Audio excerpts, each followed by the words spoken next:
Krepšininkas. Žiūrėsim, ką jis padarys. Na taip. Na čia viskas tuo ir pasakyta.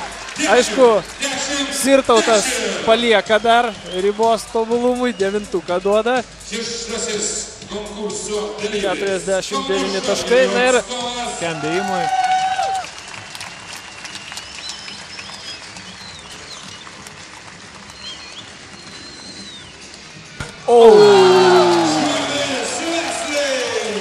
Tai yra įspūdinga. Tai yra įspūdinga ir labai nedaug krepšininkų net visam pasauliu gali pademonstruoti tokį šuolį. kokia amplitudė platėja ir geriausią dėjimą yra pasilikęs finalui, kuriame jis tikrai tikisi būti.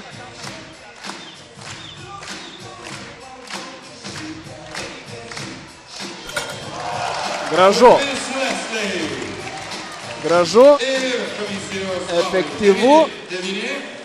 5-9. Iš esmės šie balai neturi jokios reikšmės, kadangi geriausias buvo pirmasis ir antrasis dėjimai. 99 taškai.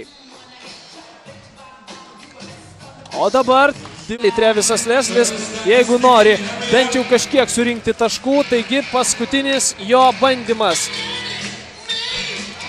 per save, bet tai nėra taip efektinga, kaip norėjo Leslis. 3 9-ką, 8-ką ir 10-ką. 45 taškai, jeigu neklystu. Nėra blogas rezultatas, bet finale gali to ir neužtekti, jeigu bus netgi ir idealus rezultatas antram dėjime. Aišku, viskas priklauso. Ir žiūrim skrydį. Trevisas Leslis nuo baudų metimo linijos. Bum! 50. Čia be kalbų. Ir Justinui dabar reikės parodyti kažką įspūdingo.